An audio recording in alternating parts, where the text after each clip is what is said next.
एक समय की बात है, भोले बाबा कैलाश पर बड़े आनंद से बड़ वृक्ष के नीचे बैठे हैं। भोले बाबा ने अपने हाथों से मृग चर्म बिछाया, निज कर डार नाग रिपुछाला, बाघंबर बिछाया। अच्छा देखो, राम कथा के वक्ता अपना आसन खुद ही बिछा के बैठ रहे हैं पंकज जी। अब आजकल तो हम लोगों को बड़ी सुविधाएं चाहिए, ये होना वो होना, एयर कंडीशन होना। वो क्या कह रहे हैं, निज कर डार नाग रिपुछाला, अपने हाथों से ही भोले बाबा ने आसन लगाया। बैठे सहज ही शंभु कृपाला, भोले बाबा बड़े सहज बैठे हैं। और कुंद इंदु दर गौर शरीरा, भुज प्रलंब परिधन मुनि चीरा। बहुत सुंदर स्वरूप भगवान शंकर का है। छोटे से चंद्रमा, दूज का चंद्रमा मस्तक पर है।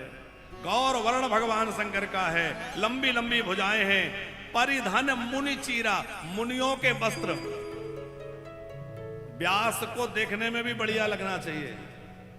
आप कहेंगे कहां लिखा है, बोले यहां लिखा है परिधन मुनि चीरा। अच्छा, भोले बाबा वैसे तो दिगंबर रहते हैं कि नहीं?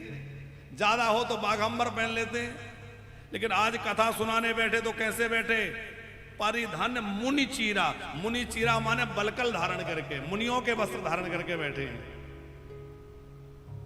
एक सज्जन कह रहे थे आजकल आप पगड़ी बहुत लगा रहे हैं। हमने कहा भाई व्यास को बढ़िया दिखना चाहिए। अब वो हम तो मना करते, बच्चे लोग कहते ये बाल कट गए तो महाराज जी बाल कट गए तो अच्छे नहीं लगते, बोले ये लगा लो। बाकी हमें बहुत ज्यादा इसका वो नहीं है। तो पर ये बात जब आती है तो चलो लगता है कि भोले बाबा भी तो बड़ी श्रृंगार करके, कुंद इंदु दर गौर शरीरा, भुज प्रलंब परिधन मुनि चीरा, तरुण अरुण अंबुज सम चरणा, नकदुति भगत हृदय तम हरणा। और भुजग भूति भूषण त्रिपुरारी, आनंद शरद चंद छवहारी। बड़ी सुंदर भगवान की शोभा भोले बाबा की हो रही है। जटा मुकुट सुर सरत सिर, लोचन नलन विशाल, नीलकंठ लावण्य निधि सोह बाल विदुभाल। बड़ी शोभा भोले बाबा की हो रही है। पार्वती जी आई, उन्होंने देखा कि भोले बाबा खूब प्रसन्न चित्त हैं। तो भोले बाबा को प्रसन्न चित्त देख करके पार्वती जी ने उनसे कुछ चर्चा करना चाहिए, तो नजदीक आई। तो जानी प्रिया आदर अति कीना। अब देखो, पति पत्नी के लिए बड़ा प्यारा सूत्र है यहाँ। भोले बाबा का दाम्पत्य जीवन है ना। पत्नी को पति से कोई बात करनी हो तो कब करे, बोले अवसर देखकर करे। पति प्रसन्न चित्त हो, सुखपूर्वक बैठे हों, भोजन हो गया है, आनंद से बैठे अपनी बात। अब हारे थके आए हैं ऑफिस से, वैसे ही मूड खराब है, आपने अपनी बात रख दी, महाभारत होगा कि नहीं? पार्वती भला अवसर जानी। पार्वती जी ने देखा कि अवसर ठीक है, भोले बाबा प्रसन्न, अभी कहूं। और पति का धर्म क्या है, बोले जानी प्रिया आदर अति कीना। भोले बाबा ने बड़ा आदर किया। आइए आइए देवी आइए, और बाम भाग आसन हर दीना, आइए विराजो, यहां विराजो। और फिर जो है बड़ी सुंदर बात है, पार्वती जी ने प्रणाम करके कहा, विश्वनाथ मामो नाथ पुरारे, विश्वनाथ नाथ पुरारे, प्रभु बन महिमा विदित तुम्हारे, प्रभु बन महिमा विदित तुम्हारी, प्रभु बन महिमा, प्रभु बन महिमा विदित तुम्हारी, विश्वनाथ मम नाथ पुरारी। विश्वनाथ नाथ पुरारी। हे विश्वनाथ, आप तो जगत के मालिक हैं, मैं आपसे कुछ पूछना चाहती हूँ। पार्वती जी ने जब कहा तो भोले बाबा बोले हाँ पूछो। पार्वती जी बोली, यदि आप मुझसे सचमुच प्रसन्न हैं और आपने मुझे क्षमा कर दिया तो आज मेरे प्रश्नों का उत्तर दीजिए। आज मैं जो प्रश्न करने जा रही हूं वो किसी संदेह के कारण नहीं, परीक्षा लेने के लिए नहीं, बल्कि श्रद्धा से कर रही हूं। तो आप मेरे प्रश्नों का गलत अर्थ मत लगाना कि मैं संदेह करके पूछ रही हूं। अब मेरे अंदर जो अज्ञान है आप उसको दूर करिए। तो प्रभु मोर, तो प्रभु हारा हो मोर अज्ञान। तो प्रभु हरहु मोर अज्ञान। कहि रघुनाथ कथा विधि नाना। कहि रघुनाथ कथा विधि नाना। आप मुझे प्रभु की बड़ी सुंदर कथा सुनाइए और कथा सुना करके मेरे अंदर के अज्ञान को मिटा दीजिए। कौन सी, क्या प्रश्न करना है? मैं आपसे पूछना यह चाहती हूं कि राम कौन है? यदि दशरथ पुत्र राम ही ब्रह्म राम है कि राम कोई और है? जो नृप तनय की ब्रह्म की नारी विरह मति भो मोरी और देख चरित महिमा सुरत भ्रमत बुद्धिमति मोरी। मेरी बुद्धि तो बड़ी चकरा गई जब मैंने उनको वन में ऐसे रोते बिलखते देखा। तो ये वही ब्रह्म राम है कि कोई दूसरे राम है? प्रभु सोई राम की अपर कोई जाहि जपत त्रिपुरारि। ये तो भरद्वाज जी ने कहा है।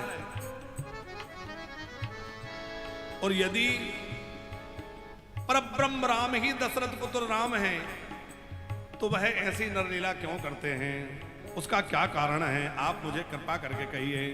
क्योंकि जब अधिकारी व्यक्ति मिलता है तो गूढ़ से गूढ़ तत्व भी गुरुजी सुना देते हैं। गूढ़ तत्व नहीं साधु दुरावई आरत अधिकारी जहां पावई। जहां अधिकारी श्रोता हो तो वक्ता जो है पर गूढ़ से गूढ़ तत्व भी प्रकट कर देता है। माने पार्वती जी कह रही है अब मैं अधिकारी बन के बैठी हूं, तो अधिकारी किसको माना जाए? जिसके पास बहुत धन है वो अधिकारी है? किसको अधिकारी मानेंगे? बोले जिसके अंदर जिज्ञासा है और श्रद्धा है। कथा सुनने के लिए दो चीजें चाहिए, एक तो विनय, दूसरा विवेक। पंकज जी, कथा श्रोता में दो लक्षण होना चाहिए, एक विनय और दूसरा विवेक। विनय नहीं होगी तो अभिमान सहित पूछोगे तो बात समझ में नहीं आएगी। दूसरी बात, विवेक नहीं होगा तो आप कथा का अर्थ ठीक नहीं लगा पाएंगे। इसलिए श्रोता के अंदर विनय और विवेक दोनों होना चाहिए। पार्वती जी के अंदर दोनों है, इसलिए पार्वती जी कह रही है अब मैं आपसे श्रद्धावंत होकर विनय पूर्वक पूछ रही हूं, आप मुझसे कहिए। प्रथम सो कारण कहो विचारे। प्रथम सो कारण कहो विचारे। निर्गुण ब्रह्म सगुण बापु धारे। निर्गुण ब्रह्म सगुण बापु धारे। पहला प्रश्न पार्वती जी का, पहला आप मेरा प्रश्न यह है कि निर्गुण ब्रह्म जो है वो सगुण क्यों बने? 9 प्रश्न किए पार्वती जी ने। पहला प्रश्न कौन सा है? निर्गुण ब्रह्म जो है वो सगुण क्यों बने? निराकार को साकार होने की आवश्यकता क्या पड़ी? दूसरा प्रश्न, प्रभु पुनि प्रभु का राम अवतार। पुनि प्रभु राम अवतार। दूसरा प्रश्न है कि उन भगवान का अवतार कैसे हुआ? उनके जन्म की कथा, अवतार लेने के प्रसंग को सुनाइए। तीसरा प्रश्न है कि उन्होंने कैसे बाल लीलाएं करी, उनकी बाल लीलाएं मुझे सुनाइए। हो बाल चरित पुनि, बाल चरित पुनि कहो उदारा।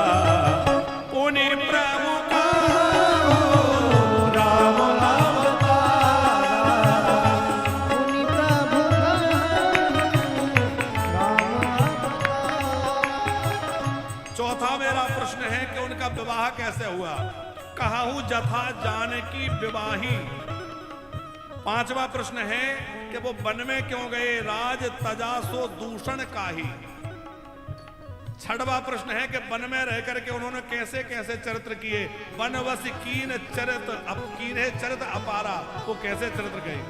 कहु नाथ जिमि रावण मारा। मेरा अगला प्रश्न है कि उन्होंने रावण आदि राक्षसों को कैसे मारा। फिर आठवां मेरा प्रश्न है कि वो किस प्रकार राज सिंहासन पर बैठे और राम जी का राज्य कैसे चला। राम राज्य कैसा था, राम राज्य की व्यवस्था कैसे थी। राम बैठे बहुलीला, राजा बैठी बहुलीला, सकल कहो संग, सकल कहो संग कर सुख सीला। राजा बैठी बहुलीला,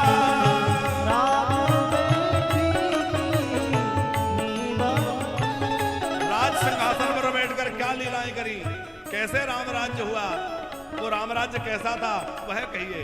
आठवां प्रश्न। और नवा प्रश्न क्या है कि बहोरी कहु करुणायतन कीन जो अचरज राम, और प्रजा सहित रघुवंश मणि किमि गवने निज धाम। नौवा मेरा प्रश्न यह है कि वह अपनी प्रजा सहित रघुवंश प्रभु कैसे गए, उनका जाना कैसे हुआ, वो कहिए।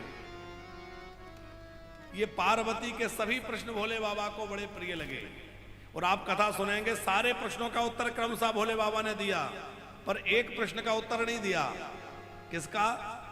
प्रजा समेत रघुवंश मणि कीमि गबने निज धाम, इसका नहीं दिया। क्यों नहीं दिया? माने भोले बाबा कहना चाहते हैं देवी इनका आना जाना नहीं होता है, ये तो सदा सर्वदा रहते हैं, सदा है और सर्वदा है, इनका आना जाना कैसा। प्रश्नो मां के सहज सुहाई, कृष्ण मां के सहज सुहाई, छल बिगीने सुनि शिव मन भाई।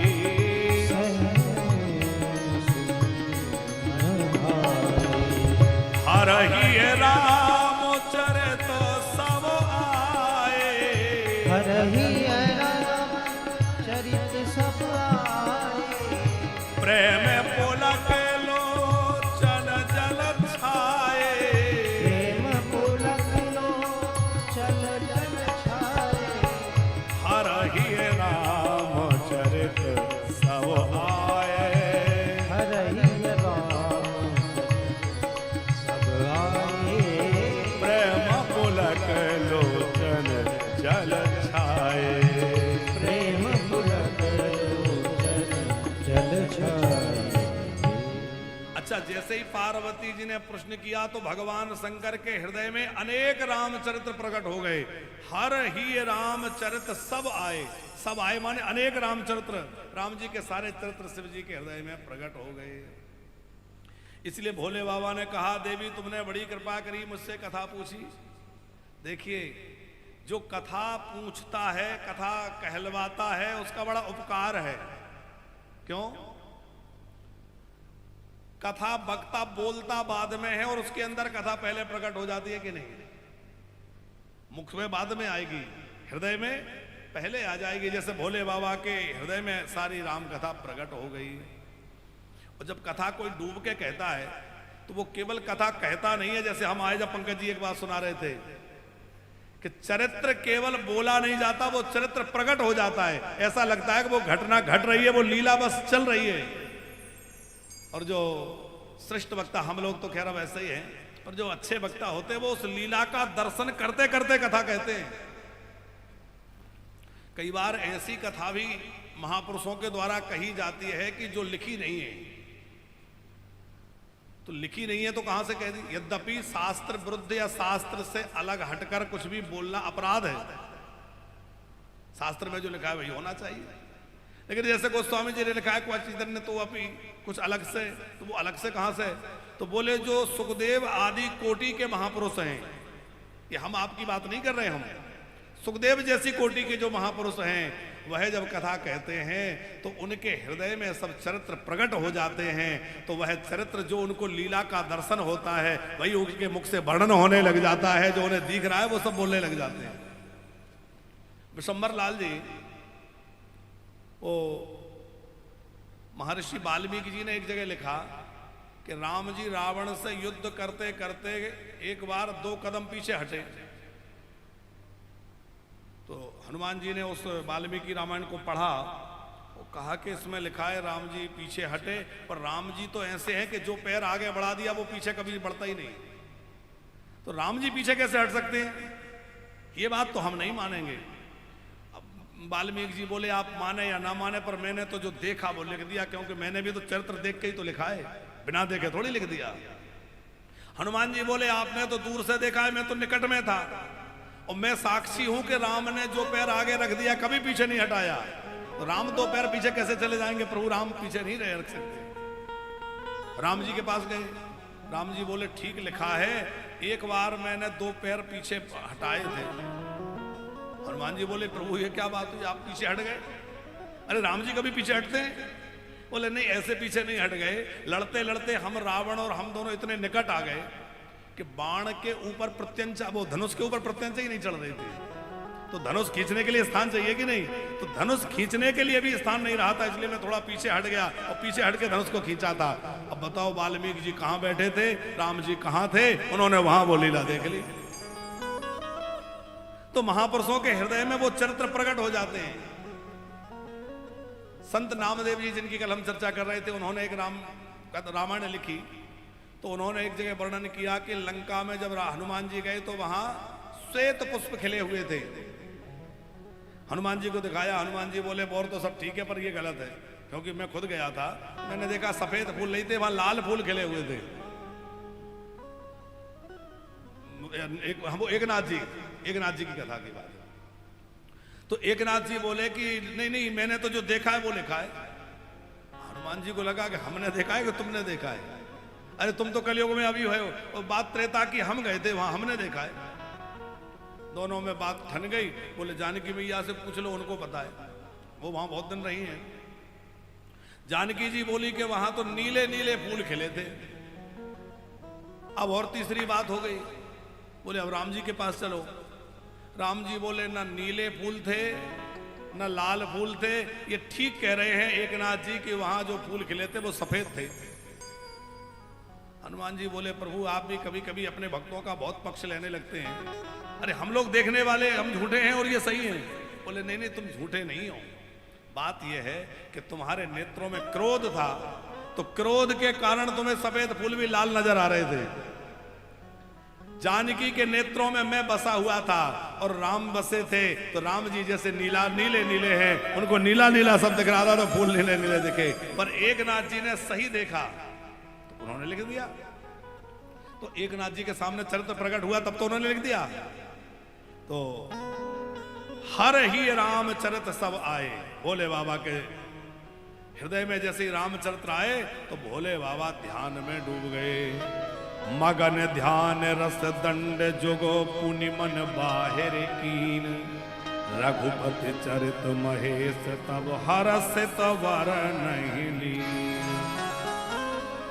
भोले बाबा 2 घड़ी तक ध्यान में डूब गए। 2 घड़ी बाद जो है उनका ध्यान छूटा, फिर अपने मन को बाहर खींचा, नहीं तो उसी रामचरित्र में डूब गया था। अच्छा वक्ता ज्यादा डूब जाए तो सुनाए कैसे? तो वक्ता को डूबना भी है, पर यह भी ध्यान रखना है कि इतना न डूब जाए कि सुना ही ना पाए। तो बड़ा सावधानी रखनी पड़ती है। तो भोले बाबा ने पहले तो मंगलाचरण किया। बंदहु बाले रूप सोई रामो, बंदहु बाले रूप सोई रामो, सब विधि सुलभ जपत जिसि नामो, सब सुलभ जपत जिसि नामो। मंगल भवन अमंगल हारे, मंगल भवन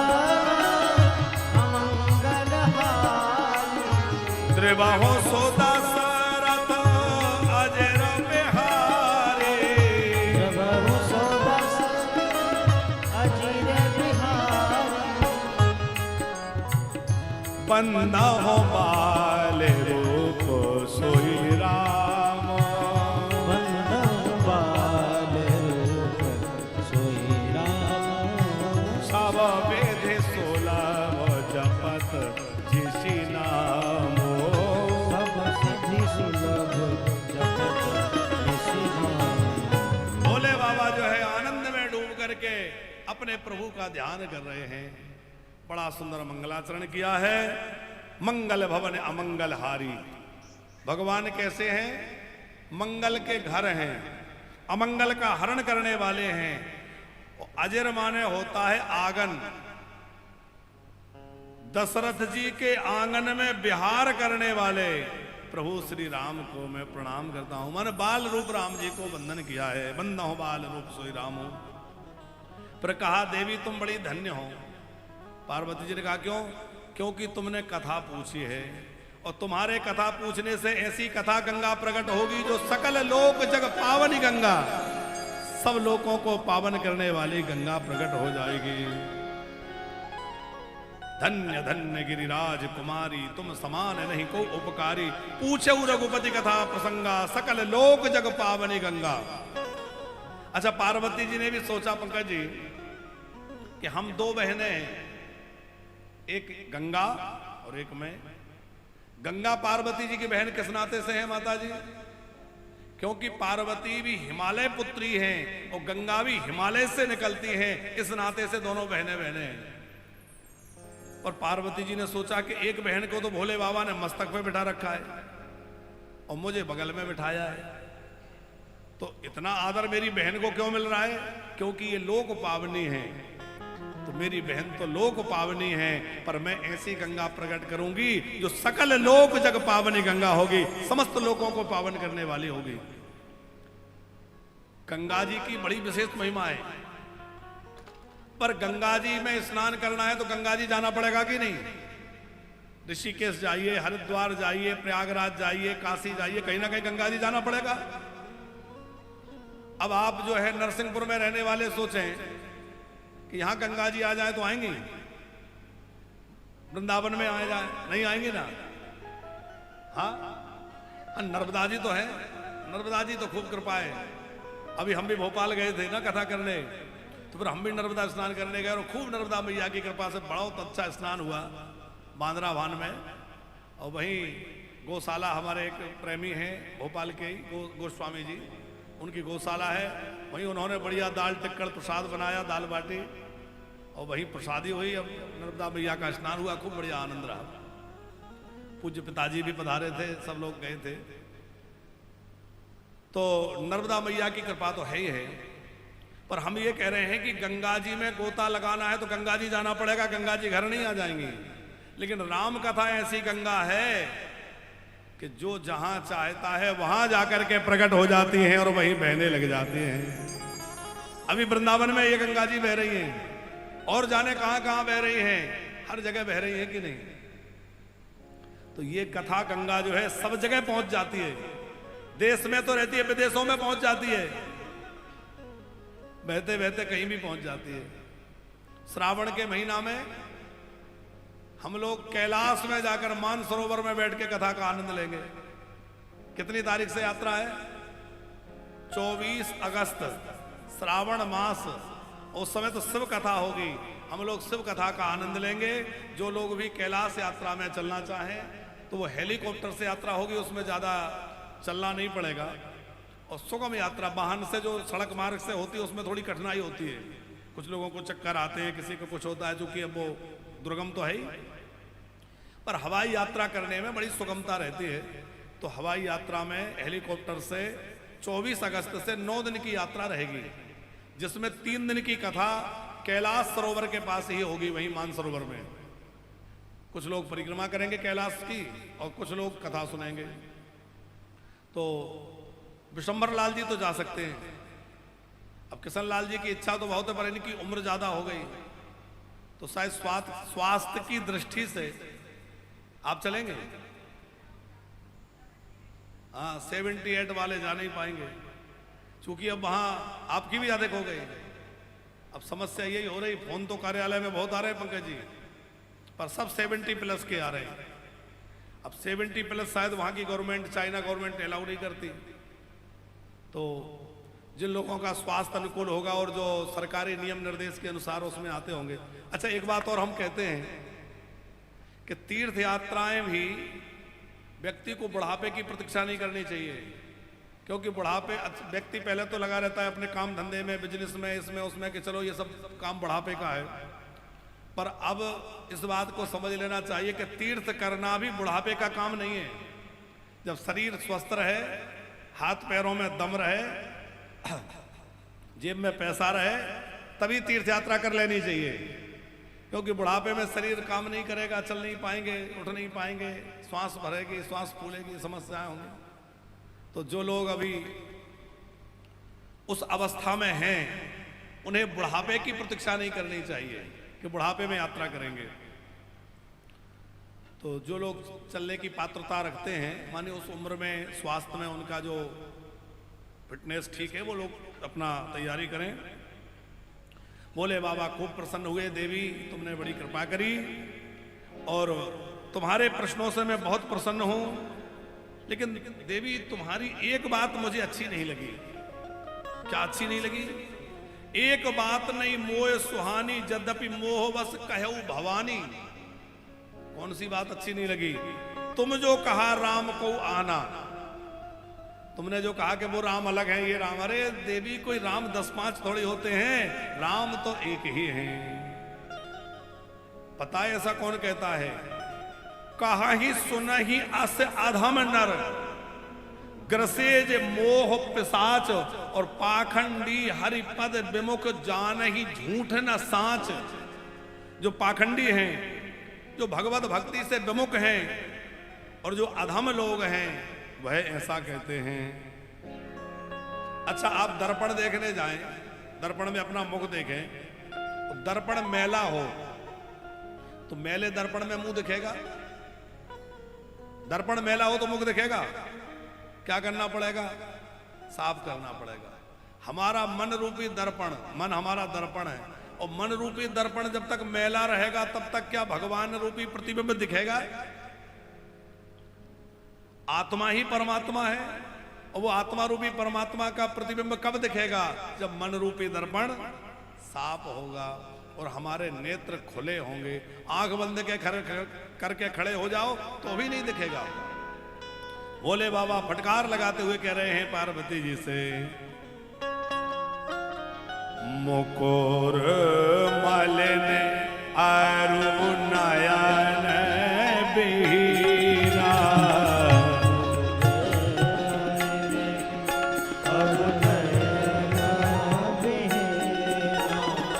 मुकुर मलिन अरु नयन बीरा,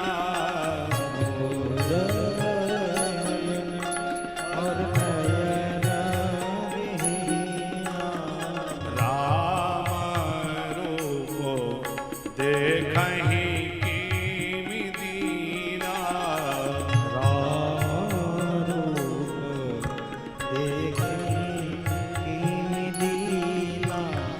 मुकुर मलिन अरु नयन बीरा,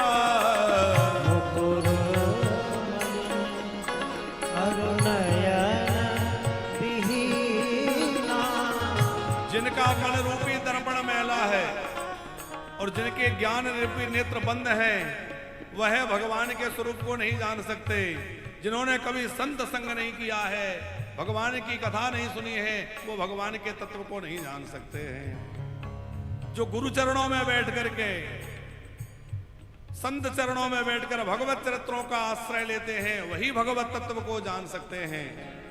आज बड़े बड़े दार्शनिक अनेक प्रकार के मंतव्य देते हैं। माता जी, विश्व के कई जो विचारक हैं, वो भगवान के ऊपर कहते हैं भगवान ऐसे हैं, नहीं हैं, काल्पनिक हैं, कई बातें कहते हैं, क्योंकि उनकी समझ में नहीं आता। समझने के लिए बुद्धि नहीं चाहिए, समझने के लिए भक्ति चाहिए। जब तक आपके अंदर प्रेम प्रकट नहीं होगा तब तक आप भगवान को नहीं जान सकते। वो बुद्धि से भगवान को जानना चाह रहे हैं लेकिन बुद्धि की पहुंच ही वहां तक नहीं है। अच्छा एक बात बताइए, कोई व्यक्ति अमेरिका ना गया हो, उसकी पहुंच अमेरिका नहीं है, तो क्या अमेरिका नहीं है ऐसा माना जाएगा? भाई हमारी पहुंच वहां नहीं है, लेकिन यह कहना कि वो है ही नहीं, तो हम भगवान तक नहीं पहुंच पा रहे, हमारी बुद्धि हमारा ज्ञान वहां नहीं पहुंच पा रहा, इसका मतलब ये नहीं है कि वो नहीं है। अरे ये तो हमारी कमी है कि हम वहां नहीं पहुंच पा रहे। आज विज्ञान उसको अनुभव में नहीं ला पा रहा कि भगवत तत्व तो क्या है, कैसा है। तो उसका मतलब है कि अभी विज्ञान को और तरक्की करने की जरूरत है, और अनुसंधान करने की आवश्यकता है, और अधिक खोज करने की आवश्यकता है। क्योंकि भगवान को जानने के लिए न बुद्धि से जाना जा सकता, न किसी यंत्र से जाना जा सकता है, उनको तो प्रेम से जाना जा सकता है, और राम वीक्षण यंत्र से जाना जा सकता है। राम ही केवल प्रेम प्यारा, जान ले ही जो जानन हारा। जिसके अंदर भक्ति प्रकट होगी, प्रेम प्रकट होगा, वो उस परमात्मा को जान पाएगा। भोले बाबा कह रहे हैं देवी सागो नाही आगो नाही नहीं का चुभेदा,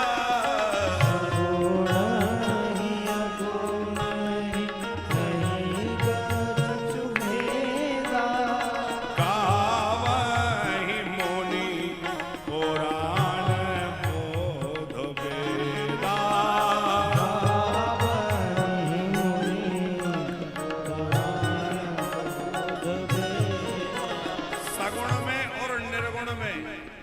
सगुण में और निर्गुण में कोई अंतर नहीं है। ये पुराण भी कहते हैं, वेद भी कहते हैं, और संत भी कहते हैं। फिर वो निर्गुण निराकार सगुण क्यों होते हैं, कैसे होते हैं? जो गुण रहे सगुण सोई कैसे,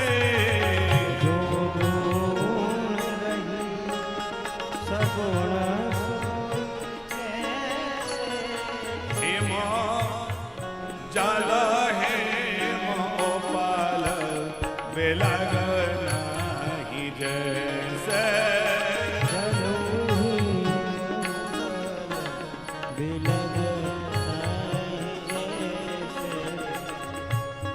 जैसे पानी और बर्फ में कोई अंतर नहीं है। पानी ही जब माइनस डिग्री में जाता है तो बर्फ बन जाता है, और बर्फ ही जब थोड़ा गर्मी में जाता है, टेम्परेचर बढ़ता है, पानी बन जाता है। अब आप बताओ, बर्फ और पानी दो चीजें हैं क्या? पानी जो है वो है निराकार और बर्फ है साकार।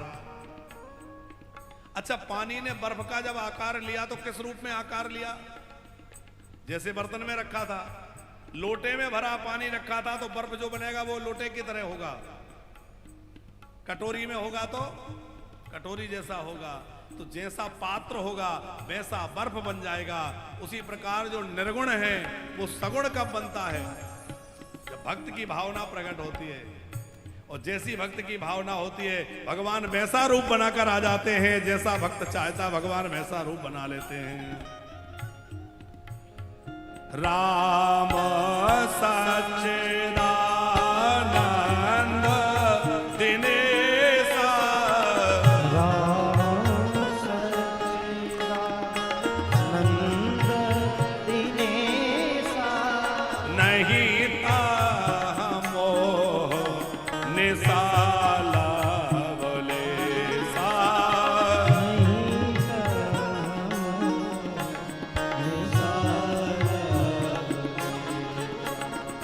जो गुण रहत सगुण सोई कैसे, जो सगुण सोई कैसे, हे मांग चलो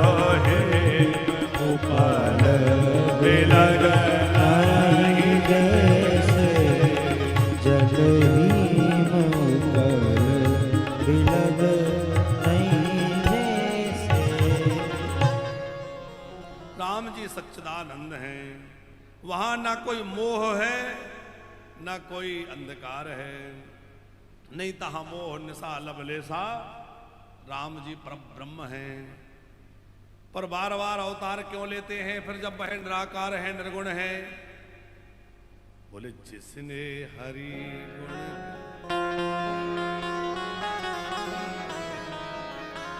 हरे जिसने हरि गुण गाए,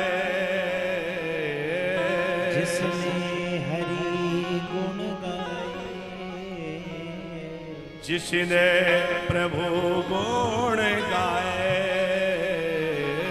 जिसने प्रभु गुण गाए, हरि दौड़ चले आए प्रभु, दौड़ चले आए, प्रभु दौड़ चले आए, हरि दौड़ चले आए, ओ हरि दौड़ चले आए, प्रभु दौड़ चले आए, ओ हरि दौड़ चले आए, प्रभु दौड़ चले आए, ओ जिसने हरि गुण गाए, जिसने हरि गुण गाए, ओ जिसने प्रभु गुण गाए, जिसने प्रभु गुण गाए, हरि दौड़ चले आए, प्रभु प्रभु दौड़ चले आए, हरि दौड़ चले आए, प्रभु दौड़ चले जय हो।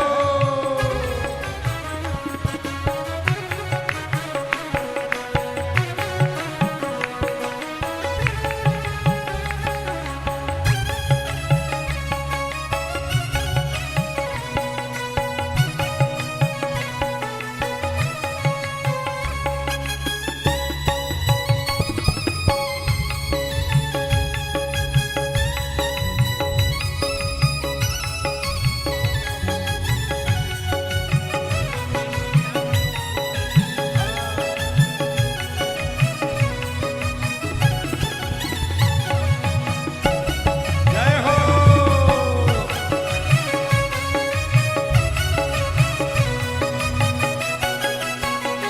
भक्त प्रहलाद देता पुकारा, भक्त प्रहलाद ने था पुकारा, ओ भक्त प्रहलाद ने था पुकारा, भक्त प्रहलाद ने था पुकारा, हिरण्यकश्यप को आकर के मारा, हिरण्यकश्यप को आकर मारा, ओ प्रभु नरसिंह रूप धराए, प्रभु नरसिंह रूप धराए, ओ प्रभु नरसिंह रूप धराए, प्रभु नरसिंह रूप धराए, हरि दौड़ चले आए, प्रभु दौड़ चले आए, हरि दौड़ चले आए, प्रभु दौड़ चले आए, ओ जिसने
चरण दबाए ओ प्रेम से चरण दबाए प्रेम से चरण दबाए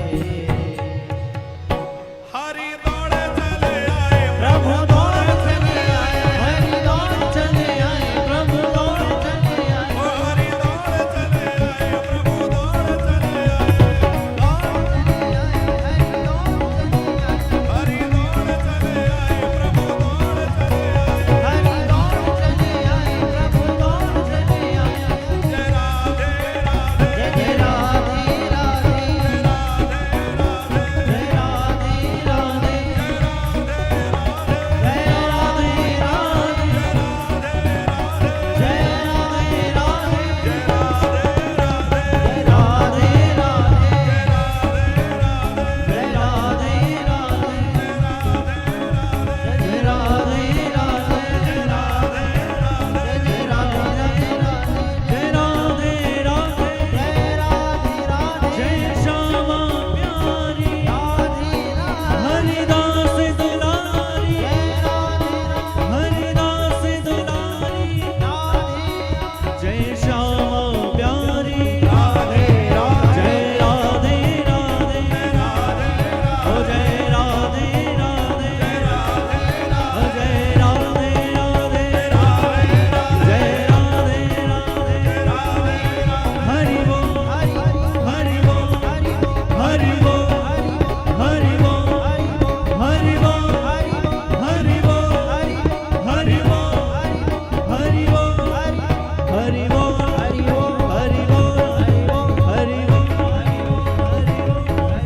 जय जय श्री राधे जय श्री राधे जय श्री राधे